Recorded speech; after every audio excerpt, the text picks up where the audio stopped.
ورحمۃ اللہ وبرکاتہ۔ الحمد للہ رب العالمین والصلاة والسلام علی سید الانبیاء والمرسلین وعلی آلہ واصحابہ واہل بیتہ اجمعین، اما بعد۔ اعوذ باللہ من الشیطان الرجیم، بسم اللہ الرحمن الرحیم۔ ما آتاکم الرسول فخذوہ وما نہاکم عنہ فانتہوا۔ قال النبی صلی اللہ علیہ وسلم: لا يؤمن أحدكم حتى يكون هواه تبعا لما جئت به، أو كما قال عليه الصلاة والسلام۔ بزرگان محترم، اللہ کا فضل و کرم ہے کہ اس نے ہمیں دین کی نسبت پر جمع ہونے کی توفیق بخشی۔ اس پروگرام میں میرے سے پہلے بیان کرنے والے عالم دین نے آنے والا ایک اہم مبارک موقع شب برات، اس کے تعلق سے کچھ ضروری باتیں بیان کی ہیں، اور انہوں نے حدیث کی روشنی میں یہ اجاگر کر دیا ہے کہ شب برات کیا چیز ہے اور اس کو ہمیں کیسے گزارنا چاہیے۔ ہم لوگ اپنی لا علمی کی وجہ سے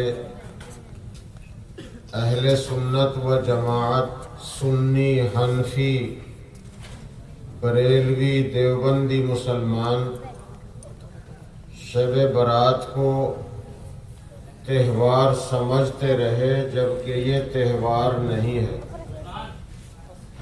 یہ تو عبادت کی، خیر و برکت کی، رحمتوں کی، بخششوں کی رات ہے۔ جیسا کہ آپ کو انہوں نے بتا دیا ہوگا، اب میں اس کو دہرا کر وقت فالتو خرچ نہیں کرنا چاہتا، لیکن شاید یہ بات رہ گئی ہو کہ جب یہ خیر و برکت کی رات ہے، رحمتوں کی رات ہے، بخششوں کی رات ہے، تو ہمارے بڑوں نے اسے تہوار کس طرح بنایا؟ تو یہ اصل میں تہوار بنایا شیعہ حضرات نے، اور شیعہ حضرات آپ کے پڑوس میں رہتے ہیں۔ آپ حضرات جانتے ہیں کہ شیعہ مذہب مستقل ایک مذہب ہے۔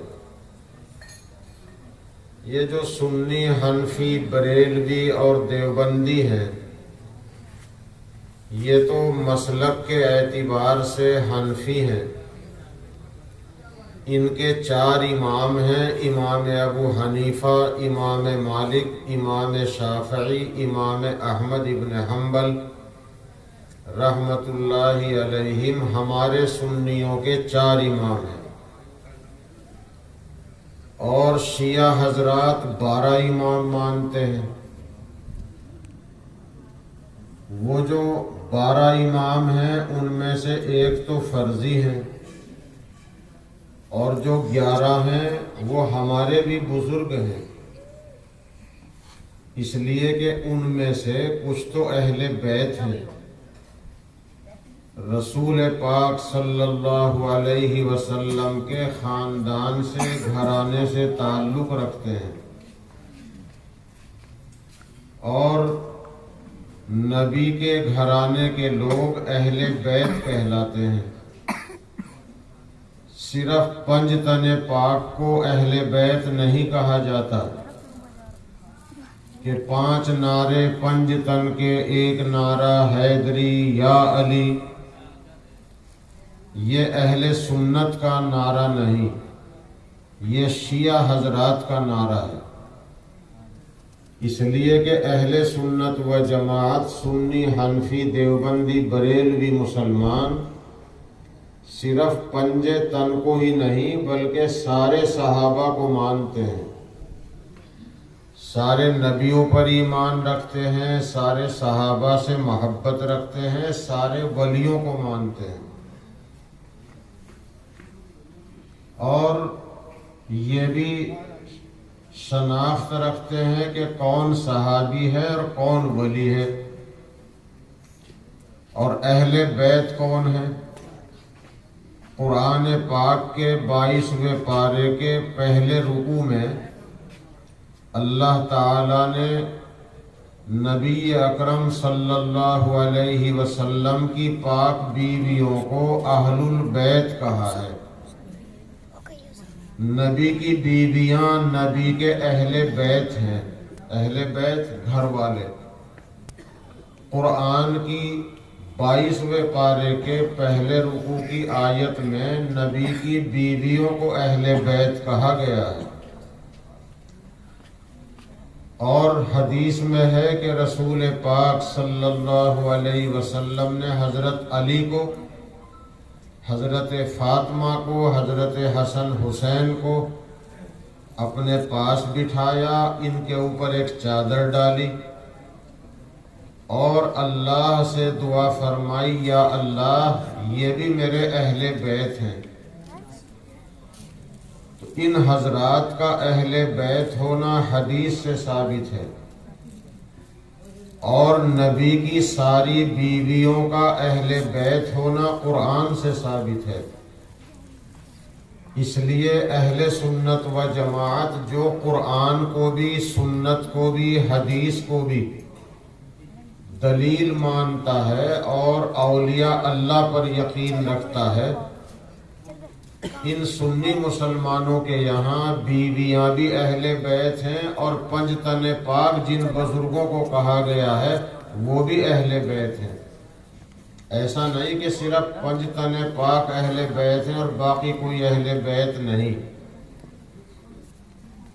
تو نبی اکرم صلی اللہ علیہ وسلم کے اہل بیت آپ کے سب گھر والے ہیں، اس لیے ہم سنی مسلمان صرف پنجتن پاک کے قائل نہیں، ہم ان کے بھی قائل ہیں، اور سارے صحابہ کے، سارے اولیاء اللہ کے قائل ہیں، الحمدللہ۔ اب اگر کوئی یوں کہے کہ بیویاں تو اہل بیت ہے ہی نہیں، اہل بیت تو بس پنجتن پاک ہیں، تو اسے قرآن کا انکار کرنا پڑے گا۔ اس لیے بہت سے شیعہ حضرات نے یہ لکھا ہے کہ یہ جو قرآن بریلوی دیوبندی پڑھتے ہیں یہ تو اللہ کی اصلی کتاب ہے ہی نہیں، کیونکہ اگر اس کو اللہ کی اصلی کتاب مانیں گے تو پھر یوں بھی ماننا پڑے گا کہ ابو بکر سب سے اول درجے کا صحابی ہے، کیونکہ ابو بکر کی صحابیت قرآن سے ثابت ہے، اور باقی جتنے صحابہ ہیں 1,00,000 سے زائد 23,000، 1,23,000 سے زائد، ان کا صحابی ہونا حدیث سے ثابت ہے، اور ابو بکر کا صحابی ہونا قرآن سے ثابت ہے۔ اس لیے دمادم مست قلندر علی کا پہلا نمبر، یہ سنیوں کا نعرہ نہیں، سنیوں کا نعرہ یہ ہے کہ پہلا نمبر ابو بکر کا، دوسرا نمبر حضرت عمر کا، تیسرا حضرت عثمان کا، چوتھا حضرت علی کا، اور ان میں سے ہر ایک اپنی جگہ آفتاب و مہتاب ہے۔ رسول پاک صلی اللہ علیہ وسلم نے حضرت ابو بکر کے لیے بھی فضیلت بیان فرمائی، حضرت عمر کے لیے، حضرت عثمان کے لیے، حضرت علی کے لیے، اور پھر سارے صحابہ کے لیے۔ تو اہل سنت و جماعت تو یہ مانتے ہیں کہ پہلا نمبر صدیق اکبر کا، کیوں؟ ان کا صحابی ہونا قرآن سے ثابت ہے۔ اذ یقول لصاحبہ لا تحزن، اللہ قرآن میں کہتا ہے جب نبی اپنے صحابی ساتھی سے کہہ رہے تھے غار ثور میں، جب مدینے کے لیے رات کو نکلے، غار میں جا کے چھپ گئے، 3 رات تک چھپے رہے، اور تلاش کرنے والے پہنچ گئے غار کے منہ پر۔ حضرت ابو بکر آپ کے ساتھ غار میں تھے۔ حضرت ابو بکر نے کہا وہ آ گئے، اگر اپنے پیروں کی طرف دیکھ لیا تو نظر ہمارے اوپر پڑے گی۔ نبی اکرم صلی اللہ علیہ وسلم نے فرمایا لا تحزن ان اللہ معنا، غم نہ کرو، گھبراؤ نہیں، اللہ ہمارے ساتھ ہے۔ تو یہاں صاحبی ہی کا جو لفظ ہے وہ حضرت ابو بکر کے بارے میں، کیونکہ غار ثور میں وہی تھے۔ اور حضرت علی رضی اللہ تعالی عنہ کو بسترے پر لٹایا تھا۔ لو علی، یہ لوگوں کی امانتیں میرے پاس ہیں۔ ہندو مسلم آپس میں اتنا پیار پریم ہو اور مسلمان پر ہندوؤں کا اتنا بھروسہ ہو جیسا مکے کے غیر مسلموں کا، جو رسول اللہ صلی اللہ علیہ وسلم کو نبی رسول نہیں مانتے تھے، ان کا بھروسہ غیر مسلموں کا نبی پر اتنا تھا کہ اپنی امانتیں سونا چاندی نبی کے پاس رکھتے تھے۔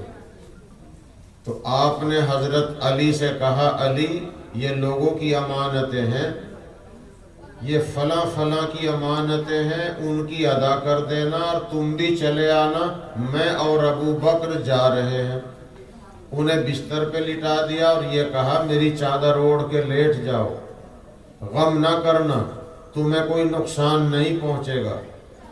حضرت علی نے اپنی جان جوخم میں ڈالی، نبی کے بستر پہ لیٹ گئے۔ خطرہ یہ تھا کہ جنہوں نے آج پلان بنا رکھا ہے کہ نبی کے گھر پر حملہ کر کے نبی کو آج شہید کرنا ہے، جب علی کو بستر پر دیکھیں گے تو انہیں شہید نہ کر دیں، یہ خطرہ تھا۔ لیکن محمد الرسول اللہ صلی اللہ علیہ وسلم کی بات پر یقین تھا، تم فکر نہ کرنا، تمہیں نقصان نہیں پہنچے گا۔ تو اپنی جان کو خطرے میں ڈالا، بسترے پہ آرام کیا، چادر نبی کی اوڑھ لی، اور حضور پاک صلی اللہ علیہ وسلم دروازہ کھول کر یاسین شریف کی آیتیں پڑھ کر مٹھی بھر مٹی پر دم کر کے ان کی طرف کو پھینک کر باہر نکل گئے۔ ان پر نیند طاری ہو گئی، آپ کے نکلنے کا پتہ نہیں چلا۔ اب تڑک ہو گئی، صبح ہو گئی، شیطان نے آ کے کہا تم کیوں کھڑے ہو؟ جس کی تلاش تھی وہ تو جا بھی چکے ہیں۔ اب دروازہ کھولا، کھلوایا، حضرت علی کو پایا، کہا علی تمہارے رسول کہاں گئے؟ تو حضرت علی رضی اللہ تعالیٰ عنہ نے فرمایا اللہ ہی اپنے رسول کا حال بہتر جانتا ہے۔ تو یہ ہجرت کی رات ہے، ابو بکر ساتھ میں ہیں، غار ثور میں ہیں، نبی کو کندھے پر بٹھا کر اور غار ثور میں لے جا رہے ہیں۔ نبی کا نبوت کا بوجھ ابو بکر نے اٹھا لیا، اور حضرت علی رضی اللہ تعالیٰ عنہ بستر پر ہیں۔ دونوں کا درجہ الگ الگ ہے، دونوں کا مقام بہت اونچا ہے۔ اسی لیے تو سنی مسلمان کہتا ہے یاران نبی میں سب سے جلی ابو بکر و عمر عثمان و علی، یعنی نبی کے صحابہ میں سب سے اونچے 4 ہیں، ابو بکر، عمر، عثمان، حضرت علی رضی اللہ تعالی عنہ۔ تو کہنے کا منشا یہ ہے کہ اہل سنت و جماعت مانتے ہیں کہ حضرت ابو بکر کی صحابیت قرآن سے ثابت ہے، درجہ ان کا سب سے پہلا ہے۔ اب جسے حضرت ابو بکر کے درجے کو گھٹانا ہے اسے پھر قرآن کی آیت کا انکار کرنا پڑے گا۔ اس لیے بعض شیعوں نے لکھ دیا کہ یہ قرآن تو اللہ کی کتاب ہے ہی نہیں، اصلی قرآن کو ہمارے 12ویں امام لے کر غار میں چھپے ہوئے ہیں، تو اس قرآن کو نعوذ باللہ انہوں نے نکار دیا کہ یہ اللہ کی کتاب نہیں۔ کیوں؟ اگر اللہ کی کتاب مانیں گے تو یہ ساری چیزیں ماننی پڑیں گی۔ یہ جو شب برات کا تہوار بنایا، یہ بنایا ہی اس طرح تھا کہ رسول پاک صلی اللہ علیہ وسلم کے بعد امامت کا سلسلہ جاری کر دیا، اور یہ لکھا ہے کہ نبی کے بعد نبوت تو نہیں لیکن امامت چلے گی، اور نبی کے بعد حضرت علی، حضرت حسن، حضرت حسین، حضرت زین العابدین، علی اصغر، علی اکبر، اور موسیٰ کاظم، جعفر صادق، یہ سب امام ہیں۔ ان حضرات کو ہم بھی اپنا بڑا مانتے ہیں، ہمارے بزرگ ہیں، ہمارے سروں کے تاج ہیں، اس لیے کہ رسول پاک صلی اللہ علیہ وسلم کے گھرانے کے لوگ ہیں۔ نبی کی رشتہ داری کا لحاظ رکھنا یہ ہر اہل ایمان کا فریضہ ہے۔ قرآن پاک میں بھی ایک جگہ ہے کہ میں تم سے کوئی اجرت نہیں چاہتا، الا المودۃ فی القربى، مگر میں رشتہ داری میں لحاظ داری چاہتا ہوں۔ تم میرے رشتہ دار ہو، برادری ہے، خاندان ہے، اور تم ہمارے خون کے پیاسے ہو۔ خاندان ہمارا، برادری ہماری، رشتہ داریاں، اور تم ہمارے خون کے پیاسے ہو۔ میں تم سے کوئی اجرت نہیں چاہتا، کوئی بدل نہیں چاہتا، رشتہ داری میں لحاظ داری، محبت چاہتا ہوں۔ اب اس رشتہ داری کا مطلب صرف یہ نہیں کہ جو میرے رشتہ دار ہیں، میرے گھرانے کے لوگ، انہی سے محبت۔ مطلب یہ تھا کہ تم ہمارے سے دشمنی برت رہے ہو، ہماری رشتہ داری کا لحاظ رکھو۔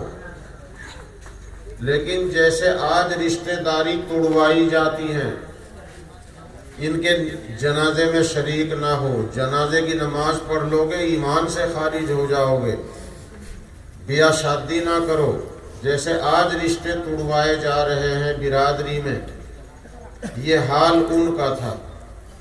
اس لیے محمد الرسول اللہ صلی اللہ علیہ وسلم نے فرمایا تھا، قرآن نے کہا کہ الا المودۃ فی القربى، قربہ قرابت رشتہ داری میں محبت چاہتا ہوں، لحاظ داری چاہتا ہوں۔ ایک مطلب تو یہ ہوا جو حضور نے فرمایا کہ بھائی آپس میں مخالفتیں، دشمنیاں مت کرو، محبت پیار سے رہو۔ اور دوسرا مطلب لکم دینکم ولی دین، تمہارے لیے تمہارا دین، ہمارے لیے ہمارا دین، تمہیں تمہارے کیے کا پھل ملے گا، ہمیں ہمارے کیے کا پھل ملے گا۔ اور دوسرا مطلب یہ ہے کہ جو رشتہ دار ہیں نبی کے، ان سے ہم بھی محبت رکھیں۔ رشتہ دار حضرت حسن حسین بھی ہیں، رشتہ دار حضرت علی بھی ہیں، اور رشتہ دار حضرت معاویہ بھی ہیں۔ حضرت معاویہ رضی اللہ تعالی عنہ بھی رشتہ دار ہیں، نبی کے نسبتی بھائی، سگے سالے ہیں۔ حضرت معاویہ رضی اللہ تعالی عنہ کی سگی بہن ہمارے حضور کے گھر میں ہیں، ام حبیبہ رضی اللہ عنہا۔ حضرت محمد صلی اللہ علیہ وسلم یزید کے سگے پھوپھا ہیں۔ تو یزید تو جیسا تھا وہ سب جانتے ہیں، لیکن حضرت معاویہ صحابی تھے، صحابی کے بیٹے تھے، اور نبی کے سگے سالے تھے۔ اسی لیے تو مولانا احمد رضا خان صاحب بریلوی، جو بریلوی فرقے کے بانی مبانی ہیں، انہوں نے تو یہاں تک لکھ دیا، عربی کا ایک مقولہ نقل کیا ہے، من یکون یطعن فی معاویہ فہو کلب من کلاب الحاویہ، جو حضرت معاویہ کو برا بھلا کہے وہ جہنم کے کتوں میں سے ایک کتا ہے۔ یہ مولانا احمد رضا خان صاحب بریلوی نے لکھا ہے، نقل کیا۔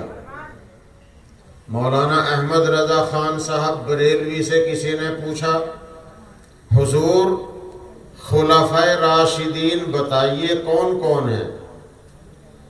خلفائے راشدین مولانا احمد رضا خان صاحب بریلوی نے گنوائے، حضرت ابو بکر، حضرت عمر، حضرت عثمان، حضرت علی، حضرت حسن نبی کے بڑے نواسے، 6 مہینے تک یہ بھی خلیفہ رہے۔ پھر حضرت معاویہ کے ہاتھ پہ بیعت کر لی اور امت کے بکھرے ہوئے شرازے کو یکجا کر دیا۔ نبی کی بشارت تھی، میرے اس بیٹے کے، میرے اس بچے کے ہاتھ پر اللہ تعالیٰ مسلمانوں کے 2 بڑے گروہوں کو اکٹھا کرے گا۔ یہ تھی وہ بشارت کہ حضرت حسن نے کہا حضرت معاویہ سے، اگر خلافت ہمارا حق ہے اہل بیت کا، ہم خوشی سے دے رہے ہیں، اور اگر آپ کا حق ہے تو حق والے کو حق پہنچنا چاہیے۔ بس امت لڑ رہی تھی، لڑائی میں 1 لاکھ لوگ جاں بحق ہو چکے تھے۔ حضرت حسن رضی اللہ تعالیٰ عنہ نے قربانی دے کر، خلافت کو چھوڑ کر، حضرت معاویہ کے ہاتھ پہ بیعت کر کے امت کو ایک جگہ کر دیا۔ یہ بڑی قربانی تھی حضرت حسن رضی اللہ تعالیٰ عنہ کی۔ ایک قربانی حضرت حسین دے رہے ہیں کربلا کے میدان میں۔ حضرت حسین رضی اللہ تعالیٰ عنہ جس چیز کو حق سمجھ رہے ہیں اس کے لیے جان قربان کر رہے ہیں، سر کٹا دیا، جھکانے کو تیار نہیں ہوئے۔ وہ بھی قربانی ہے۔ اور ایک قربانی بڑے بھائی کی ہے کہ خلافت چھوڑ دی، حضرت معاویہ کے ہاتھ پر بیعت کر لی، اپنے نانا جان کی بشارت کو پورا کر دیا، بکھری ہوئی امت کو یکجا کر دیا۔ تو حضرت حسن 5ویں خلیفہ ہوئے۔ پھر مولانا احمد رضا خان صاحب بریلوی نے لکھا، حضرت معاویہ 20 برس تک امیر رہے۔ مولانا احمد رضا خان صاحب نے ان کو بھی خلفائے راشدین میں لکھا ہے، اور پھر لکھا ہے بعد میں امام مہدی جو آئیں گے۔ تو جب حضرت معاویہ کو مولانا احمد رضا خان صاحب بریلوی خلفائے راشدین میں شمار کر رہے ہیں، کسی بریلوی سنی حنفی بھائی کے لیے کیسے جائز ہے کہ وہ حضرت معاویہ جو صحابی رسول ہیں، صحابی کے بیٹے ہیں، کیسے ان کی شان میں گستاخی جائز ہو سکتی ہے؟ محمد الرسول اللہ صلی اللہ علیہ وسلم نے فرمایا، اللہ اللہ فی اصحابی، میرے صحابہ کے متعلق اللہ سے ڈرنا، میرے بعد ان کو تنقید کا، طعن تشنیع کا نشانہ مت بنانا۔ جنہوں نے صحابہ سے محبت رکھی تو میرے سے محبت کی وجہ سے میرے صحابہ سے محبت کی، اور جنہوں نے میرے صحابہ سے بغض رکھا، دشمنی کی، تو میرے سے دشمنی کی وجہ سے میرے صحابہ سے دشمنی کی۔ اس لیے مولانا احمد رضا خان صاحب بریلوی نے حضرت معاویہ رضی اللہ تعالیٰ عنہ کے متعلق یہ لکھ دیا ہے کہ ان کو جو برا کہے گا جہنم کے کتوں میں سے ایک کتا ہے۔ حضرت معاویہ کو رسول اللہ صلی اللہ علیہ وسلم سے تعلق تھا، محبت تھی۔ پہلے بھی آپ نے سنا ہوگا، مجلس لگی تھی اور رسول پاک صلی اللہ علیہ وسلم تشریف فرما تھے۔ ایک پہلوان آ گیا، اس پہلوان نے کہا، اے محمد آؤ میرے ساتھ کشتی لڑو۔ نبی اکرم صلی اللہ علیہ وسلم کشتی میں بڑے بڑے پہلوانوں کو پچھاڑے ہوئے تھے، اس لیے کہ اللہ نے 4000 مردوں کی طاقت آخری پیغمبر کے بدن میں رکھی تھی۔ جنت کے 100 آدمیوں کی طاقت، اور جنت کے 100 آدمیوں میں جنت کے ایک آدمی میں دنیا کے 40 آدمی کی طاقت ہے۔ 4000 مردوں کی طاقت جو جنتی ہوں۔ رکانہ پہلوان تھا۔ رکانہ ایسا مشہور پہلوان تھا کہ اونٹ کی کھال کچی بچھا دی جاتی اور وہ اس پہ بیٹھ جاتا، 7 پہلوان اسے مل کر اس کے نیچے سے نکال نہیں سکتے تھے، پھٹ جاتی تھی۔ 50 رہزنوں کا مقابلہ اکیلے نے کیا۔ بکری چگا رہا تھا، رسول اللہ صلی اللہ علیہ وسلم جا رہے تھے، کہنے لگا محمد تم ایک نئے دین کی دعوت دے رہے ہو، میں تو کچھ نہیں جانتا، میں تو پہلوان ہوں، میرے ساتھ کشتی لڑ لو، میں تو تب جانوں جب تم مجھے پچھاڑ دو، کیونکہ اسے کوئی پچھاڑنے والا ملا نہیں تھا۔ بس اللہ کے رسول نے آستین چڑھائی، اب پہلوانی کرنے میں سطر کھولنا تو حرام ہے، اس لیے لنگر وہ دیکھنا بھی جائز نہیں، دنگل دیکھنا بھی جائز نہیں اگر ان کی ران کھل رہی ہو، اس لیے کہ ران سطر میں داخل ہے۔ جب یہ مسئلہ آ گیا تو اس کو عرض کر دوں، ناف کے نیچے سے لے کر گھٹنے کے 2 انگل 1 انگل نیچے تک سطر ہے، یہ کسی مرد کا دوسرے مرد کے سامنے کھولنا بھی حرام ہے، اسی لیے راستے میں استنجا کریں، ران نہ کھولیں، گھاس کی گٹھری لائیں، کچھا پہن کر نہ لائیں، گھٹنے سے نیچے تک ہو، راستے کے کنارے نلکے پر سمر سیول پر غسل کر رہے، ران نہ کھلے، لوگ آ رہے ہیں گناہ گار ہوں گے، یہ سطر کھولنے والا گناہ گار ہوگا۔ اسی لیے جب مردے کو نہلائیں تو سفید کپڑا استعمال نہ کریں، سفید کپڑا پانی میں بھیگ کر سارا بدن جھانکتا ہے، مردے کی ران نظر آنے لگی تو ہم نہلانے والے ثواب بھی حاصل کر رہے ہیں، مردے کو نہلانے والے کے گناہ پاک ہو جاتے ہیں، لیکن اس کی ران نظر آ رہی تو گناہ گار بھی ہو رہے ہیں۔ عورت کو نہلاتی ہے، اگر سفید کپڑا میت کے بدن پہ ڈال کے نہلائیں گی تو سفید کپڑا بھیگ کر بدن جھانکے گا۔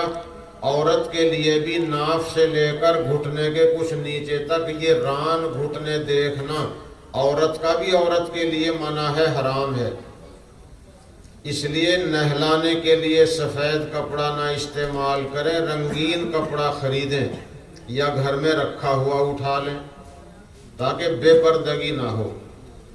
جیسے پردے کا حکم زندہ آدمی سے ہے ویسا ہی پردے کا حکم مردے سے ہے، جیسے پردہ زندہ سے ہے ویسے ہی پردہ مرنے کے بعد ہے، اور ویسے ہی پردہ قبر سے بھی ہے، ایسے ہی پردہ غیر محرم پیر سے بھی ہے۔ وہ پیر جھوٹا ہے جو عورتوں کو یوں کہے کہ میں تمہیں قیامت میں کیسے پہچانوں گا، پیر سے پردہ نہیں۔ سنیوں کی کتابوں میں لکھا ہے پیر غیر محرم ہے تو پیر سے بھی پردہ ہے، اور اگر قبر پہ جا رہی ہے قبر سے بھی پردہ ہے، جیسے حضرت عائشہ نے کر کے دکھایا۔ تو یہ بدن کا دیکھنا دکھانا جیسے زندگی میں حکم ہے ویسا ہی مرنے کے بعد حکم ہے۔ تو یہ دنگل دیکھنا جائز نہیں اگر پہلوانوں کی ران کھل رہی ہو۔ رسول پاک صلی اللہ علیہ وسلم نے آستین چڑھائی اور رکانہ کو ہاتھ پہ اٹھا کے پٹک دیا۔ رکانہ پہلوان کہتا ہے کہ مجھے تو کچھ گھنگیلا سا ہے، نیند سی آ رہی ہے، دوبارہ ہوگی۔ دوبارہ پھر کشتی ہوئی، آپ نے پھر اٹھا کے پٹک دیا۔ اس نے کہا بھائی 3 دفعہ کی ہوتی ہے۔ رسول اللہ صلی اللہ علیہ وسلم نے تیبارہ پھر چت کر دیا۔ رکانہ کے مقدر میں اس وقت ایمان نہیں تھا، کہا محمد مجھے تو کچھ شبہ سا ہے، مجھے تو کوئی چت کرنے والا اب تک ٹکرایا ہی نہیں، تو اس وقت تو ایمان نہیں لایا، لیکن لکھا ہے بعد میں ایمان میں داخل ہو گیا۔ وہ سمجھ گیا کہ ان کے اندر کوئی غیبی طاقت ہے۔ حضرت نے فرمایا اسی غیبی طاقت کی طرف میں لوگوں کو بلا رہا ہوں۔ تو حضرت معاویہ بیٹھے تھے، صحابہ بیٹھے تھے۔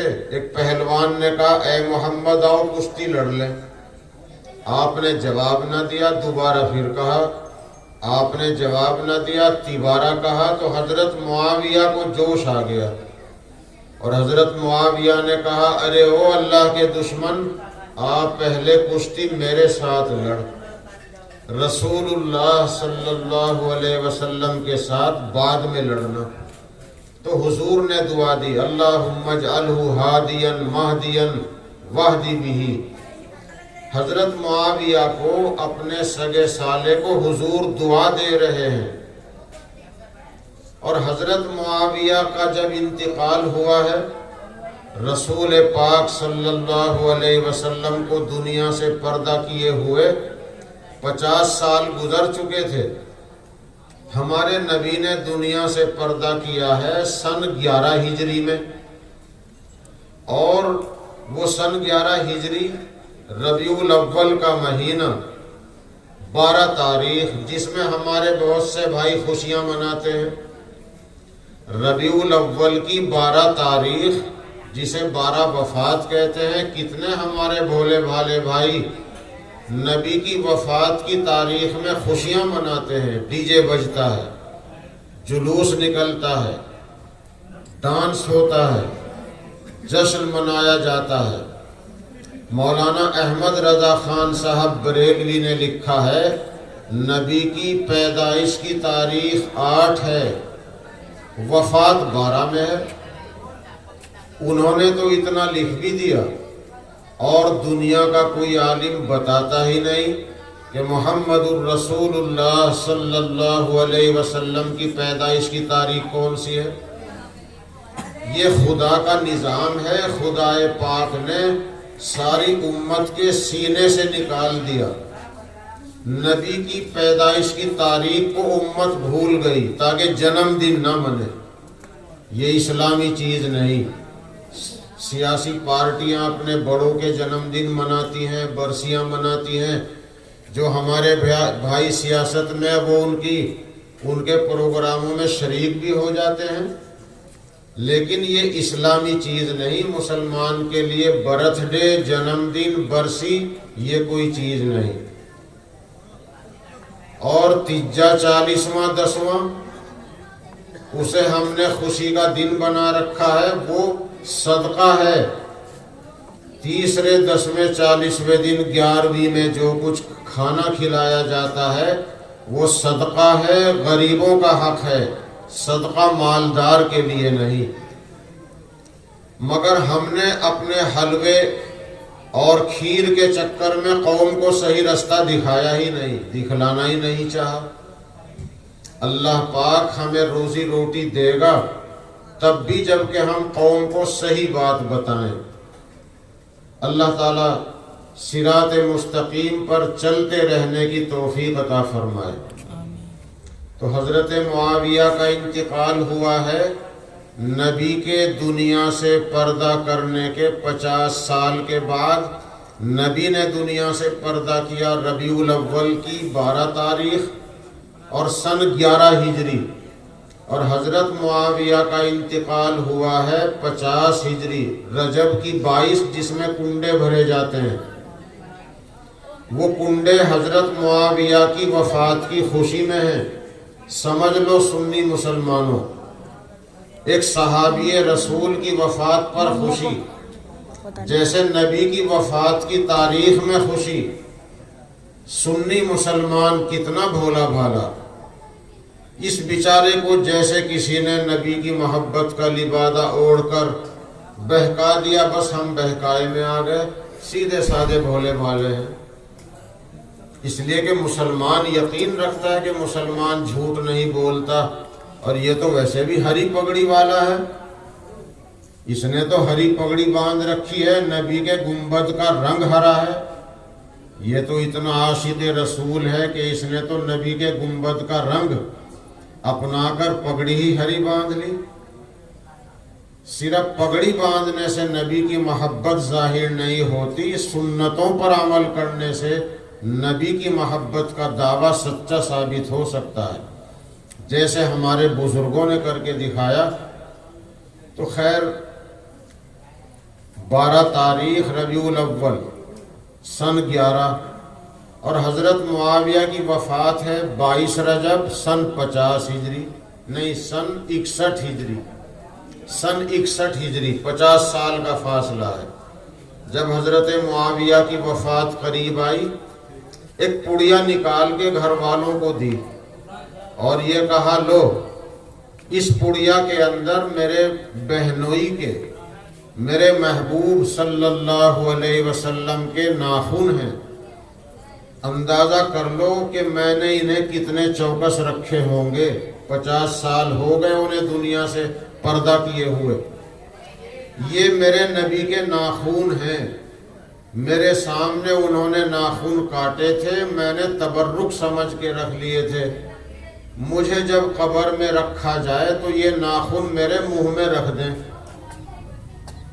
اگر حضرت معاویہ کو نبی سے محبت تھی جب ہی تو یہ عمل کیا ہوگا، اگر محبت نہ ہوتی تو ایسا نہ کرتے۔ اس لیے ہمارے سنی بھائیوں کو چاہیے کہ وہ کسی صحابی کی شان میں غلطی نہ کریں، اگر کر چکے اللہ سے معافی تلافی کر لیں۔ اور اولیاء اللہ، سب سے بڑے اولیاء اللہ صحابہ ہیں، صحابہ کے بعد دوسرے ولیوں کا رتبہ ہے۔ اہل بیت وہ ہیں جو نبی کے خاندان سے ہوں، اور صحابی وہ ہے جس نے ایمان کی حالت میں نبی کا دیدار کر لیا اور ایمان کی حالت میں وفات ہوئی۔ اور اس کے بعد جتنے اولیاء ہیں سنت و شریعت کے پابند، نبی کا دیدار نہیں کر سکے، وہ ہیں اولیاء۔ جیسے حضرت اویس قرنی، حضرت اویس قرنی رحمت اللہ علیہ صحابی نہیں، رسول پاک صلی اللہ علیہ وسلم کے سامنے زندہ تھے، موجود تھے، لیکن دیدار نہ ہو سکا۔ یمن کے رہنے والے تھے، اویس قرنی یمن کے رہنے والے تھے۔ رسول پاک صلی اللہ علیہ وسلم کی خبر سنی، ایمان لے آئے۔ محبت نبی کی اتنی گھر کر گئی، چاہتے تھے کسی طرح مدینے اڑ کے چلا جاؤں۔ خط لکھ کے بھیجا، یا رسول اللہ صلی اللہ علیہ وسلم، میں آپ پر ایمان لے آیا، میرا دل چاہتا ہے آپ کا دیدار کروں، لیکن میری بوڑھی اماں ہے، ان کی کوئی خدمت کرنے والا میرے سوا نہیں۔ اگر میں آپ کا دیدار کر کے اپنی آنکھیں ٹھنڈی کروں، ایک آگ ہے جو دل میں لگی ہے، لیکن ماں کی خدمت کرنے والا کوئی نہیں، اور آپ کو دیکھنے کو ترس رہا ہوں، آپ ہی فرمائیے کیا کروں۔ رسول اللہ صلی اللہ علیہ وسلم نے جواب لکھوایا کہ اویس، اپنی ماں کی خدمت کرتے رہو، اس حال میں ماں کو چھوڑ کے نہ آنا، اور دیدار بھی مقدر میں ہوگا تو ہو جائے گا، لیکن اس حال میں اماں کو چھوڑ کے نہ آنا۔ پھر آپ سب جانتے ہیں، ماں کے قدموں تلے جنت بتائی، باپ کو جنت کا دروازہ بتایا۔ بس حضرت اویس قرنی ایک دفعہ مدینے آئے تو رسول اللہ صلی اللہ علیہ وسلم سفر میں تھے۔ اب اگر حضور حاضر و ناظر ہوتے تو حضرت اویس قرنی کو مدینے میں ہی مل جاتے، یمن میں مل جاتے، پھر یہ شکایت نہ رہتی اویس قرنی کو کہ مجھے تو دیدار ہی نہیں ہوا۔ جب وہ ہر جگہ حاضر و ناظر تھے اور ہیں، تو حضرت اویس قرنی کو شکایت نہ رہنی چاہیے تھی کہ میں یمن میں دیدار نہ کر سکا، مدینے گیا، سفر میں تھے، وہاں بھی میری مراد پوری نہ ہوئی۔ محمد الرسول اللہ صلی اللہ علیہ وسلم نے اپنا مبارک کرتا نکالا، اور حضرت عمر اور حضرت علی کو دیا اور یہ کہا اے عمر، اے علی، تمہیں اویس قرنی ملے گا، جب تم یمن جاؤ گے تو اویس قرنی کی ملاقات تم سے ہوگی، اس لیے میرا یہ کرتا رکھو، اویس قرنی کو دے دینا اور یہ کہنا کہ امت کے لیے دعا کرے۔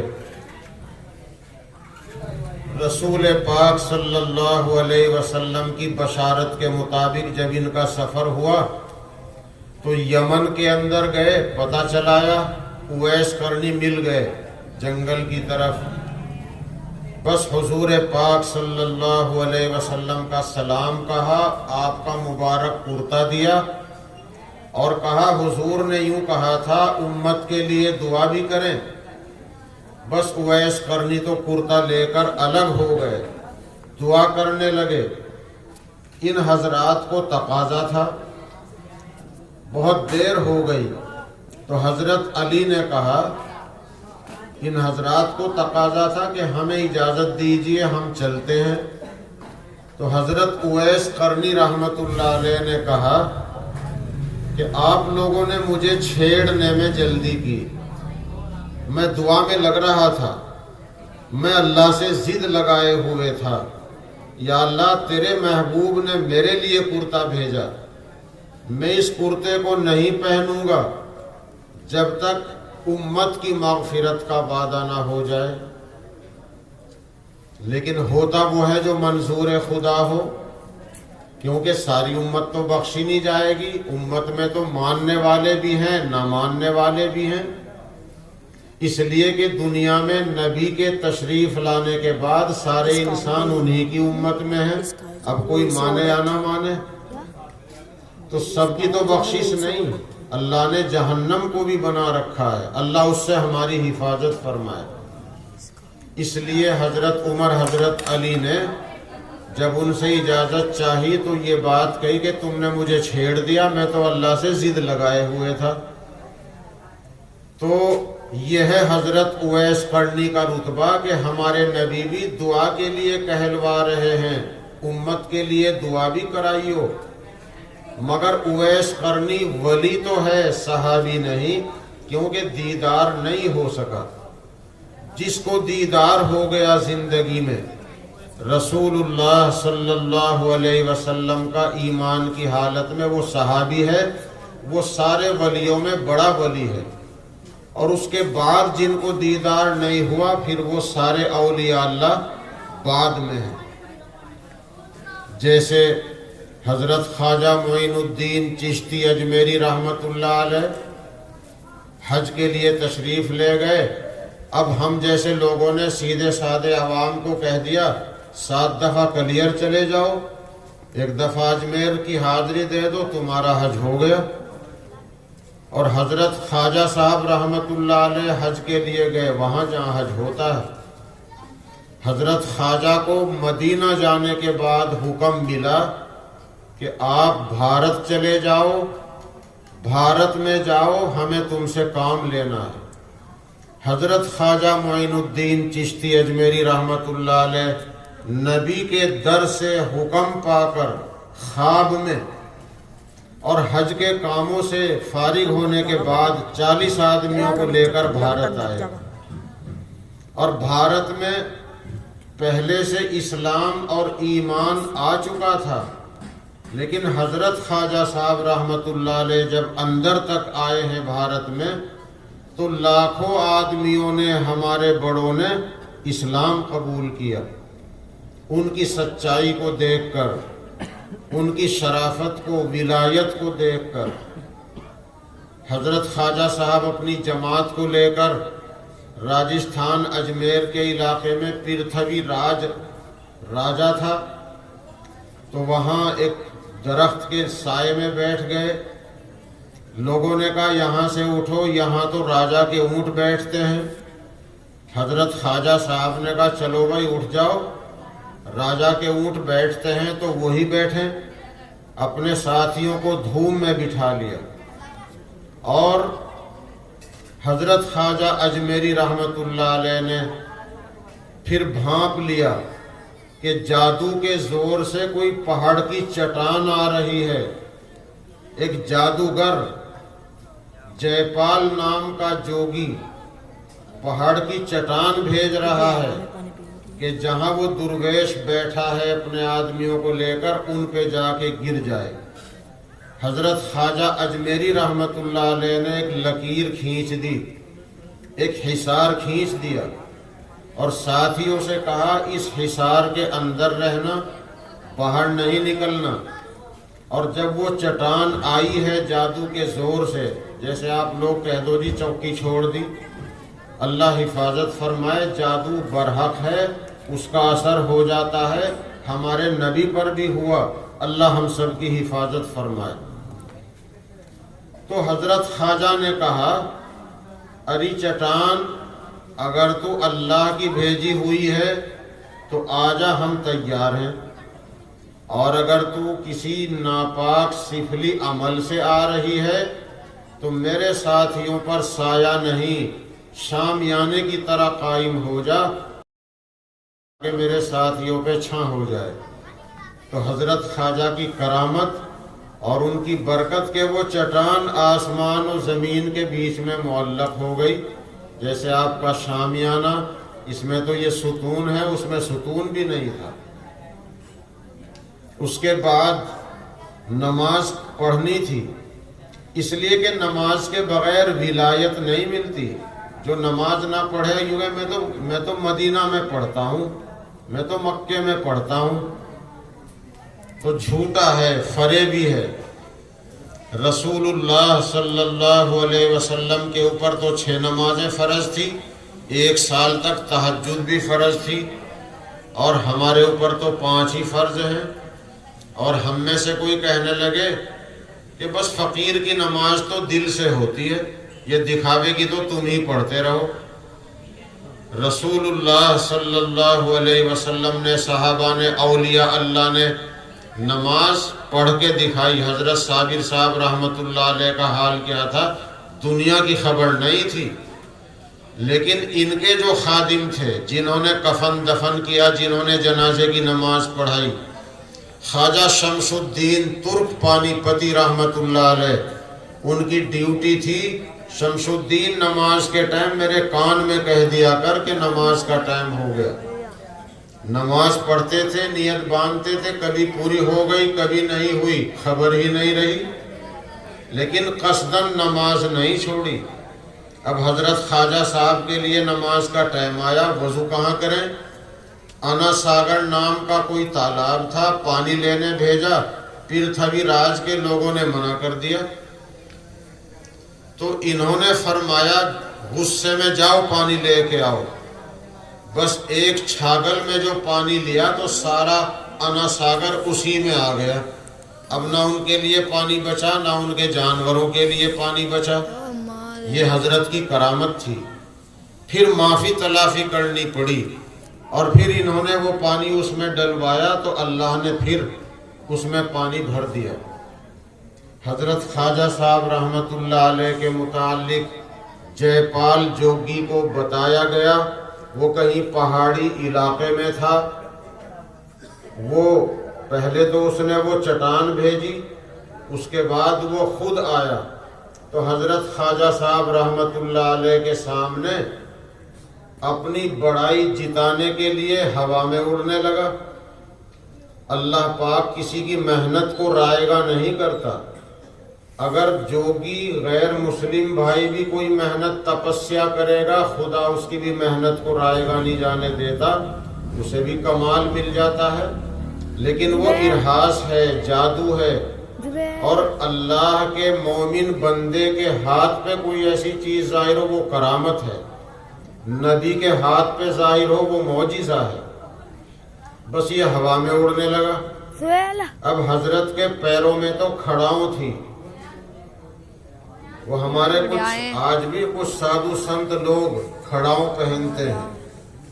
پہلے زمانے میں ہمارے بچپن میں ہمارے گھروں میں ہماری ماں بہنیں لکڑی کی کھڑاؤں پہنتی تھی.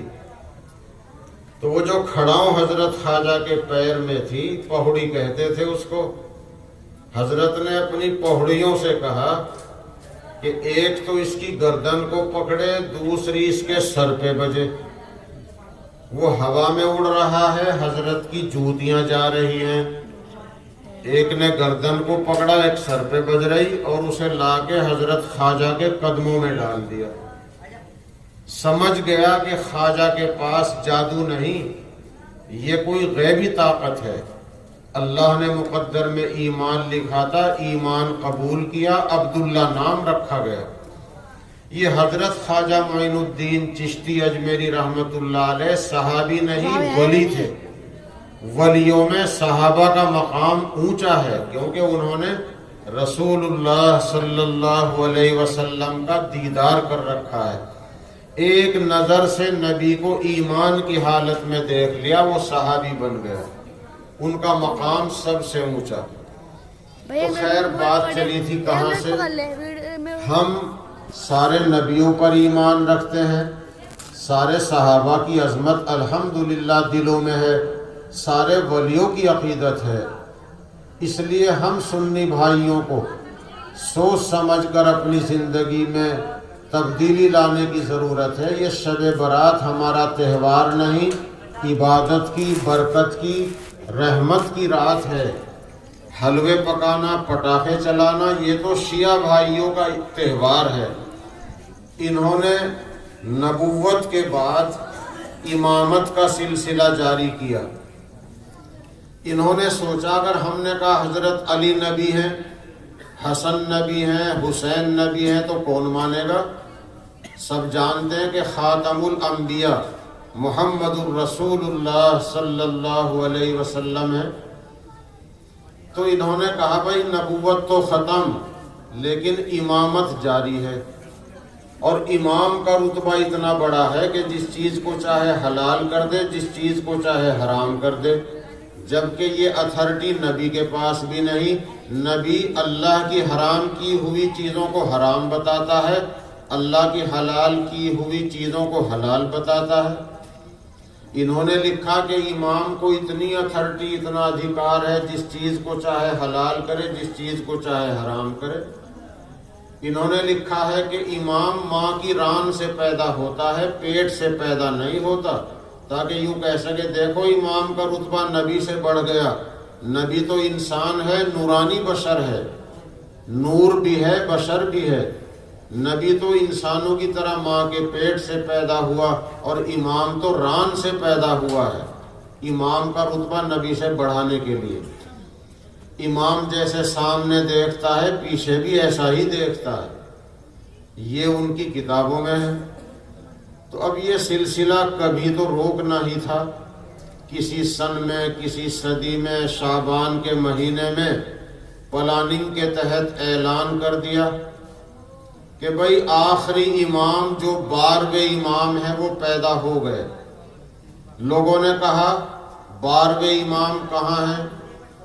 تو شیعہ بھائیوں نے کہا وہ تو امام غیب ہیں، وہ اللہ کی اصلی کتاب کو، قرآن کو لے کر سر من رعا نام کے غار میں چھپ گئے، قیامت سے پہلے نکلیں گے۔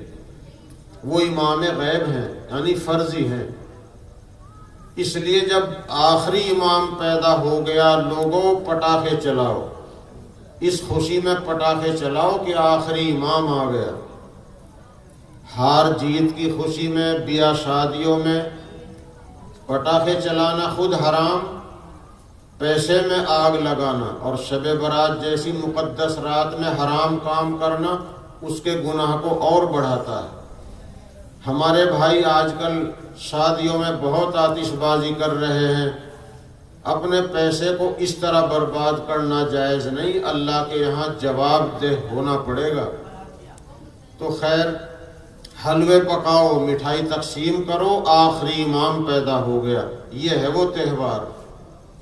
تو سنیوں کے یہاں نہ حلوہ ہے، نہ پٹاخہ ہے، یہ تو عبادت کی، رحمتوں کی، بخششوں کی رات ہے۔ جتنی دیر ہو سکے عبادت کر لو، اور جب جی چاہے تو سو جاؤ۔ ایک سال کے فیصلے ہوتے ہیں، اللہ ہم سب کے لیے، پوری انسانیت کے لیے خیر کے فیصلے فرمائے۔ دعا میں رات گزارو، اور جب نیند آ جائے تو آرام کر لو۔ بس شب برات کی حقیقت یہ ہے اہل سنت و جماعت کے یہاں، باقی جو کچھ خرافات شامل کر کے ہمارا تہوار بنا دیا تھا اس کی حقیقت اصلیت یہ ہے جو میں نے آپ کے سامنے رکھی ہے۔ اور پھر ہمارا شیعوں کا قارورہ کہاں سے کہاں تک ملتا ہے؟ شیعوں کی اذان آپ نے سنی، 3 ٹائم ہوتی ہے، 5 ٹائم نہیں ہوتی۔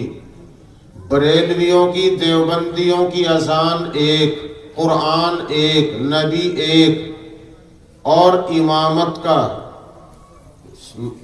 مسلک کے اعتبار سے مجتہدین میں امام ابو حنیفہ ایک، پیری مریدی کا سلسلہ ایک، حدیث کا سلسلہ ایک۔ ہاں اتنا تو ہے کہ ہمارا دیوبندیوں کا جو شجرہ ہے اس میں جب تک خواجہ معین الدین چشتی اجمیری کا نام نہ آئے، جب تک علاء الدین علی احمد صابر کلی علی رحمت اللہ علیہ کا نام نہ آئے، دیوبندیوں کا شجرہ پورا نہیں ہوتا۔ لیکن مولانا احمد رضا خان صاحب بریلوی کے شجرے میں حضرت صابر صاحب کا نام نہیں ہے۔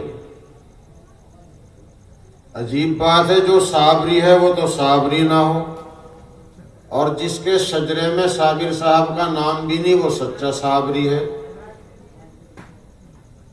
تو اللہ تعالیٰ سمجھ کی توفیق عطا فرمائے۔ میں نے عرض کیا کہ شب برات کے تعلق سے ہمیں یہ باتیں سمجھنی چاہیے، اور پٹاخے چلانا، حلوے پکانا، اویس کرنی پر الزام رکھ دیا کہ اویس کرنی، ان کا قصہ ایک یہ بھی ہے، رسول اللہ صلی اللہ علیہ وسلم احد کی لڑائی میں شریک تھے۔ ایک اللہ کے دشمن نے پتھر خود لوہے کا ہتھیار مارا، ایک مبارک دانت شہید ہو گیا۔ جب اویس کرنی کو پتہ چلا یمن میں کہ ایک لڑائی میں اللہ کے کسی دشمن نے نبی کا ایک دانت شہید کر دیا ہے، تو اویس کرنی رحمت اللہ علیہ نے اپنے منہ کا دانت توڑا کہ میرے نبی کے منہ میں سے دانت شہید ہو گیا، میرے منہ میں وہ دانت رہے، مجھے پسند نہیں۔ پھر یہ سوچ کر کہ کیا خبر کون سا دانت شہید ہوا ہے، سارے ہی دانت توڑ دیے۔ میرے نبی کے منہ میں وہ دانت نہیں رہا اور میرے منہ میں وہ دانت کھڑا رہے، مجھے گوارا نہیں۔ ایسی محبت اویس کرنی کو تھی، تو سارے دانت توڑ دیے۔ اور یہ لڑائی ہے عید کے 1 ہفتے کے بعد، اور ہمارے یہاں لوگوں نے حلوے شب برات میں پکوا دیے، یہ کہہ کر کہ نبی کا دانت شہید ہوا تھا، انہوں نے حریرہ کھایا تھا، تم شب برات میں حلوہ پکا لیا کرو۔ حالانکہ دانت شہید ہوا عید کے ہفتے کے بعد۔ ایک محبت اویس کرنی کو ہے، دانت شہید توڑ رہے ہیں، ایک محبت ہمیں کہ ہم حلوے کھا رہے ہیں۔ اللہ تعالیٰ سمجھ عطا فرمائے۔ تو بس یہ ہمارے لیے تو اتنی بات ہے۔ اللہ تعالیٰ ہم سب کو سنت و شریعت پر عمل کی توفیق عطا فرمائے۔ آپ حضرات کا جلسہ بھی تھوڑی دیر اور چلے گا، دعا ہوگی، دعا عبادت کا مغز ہے۔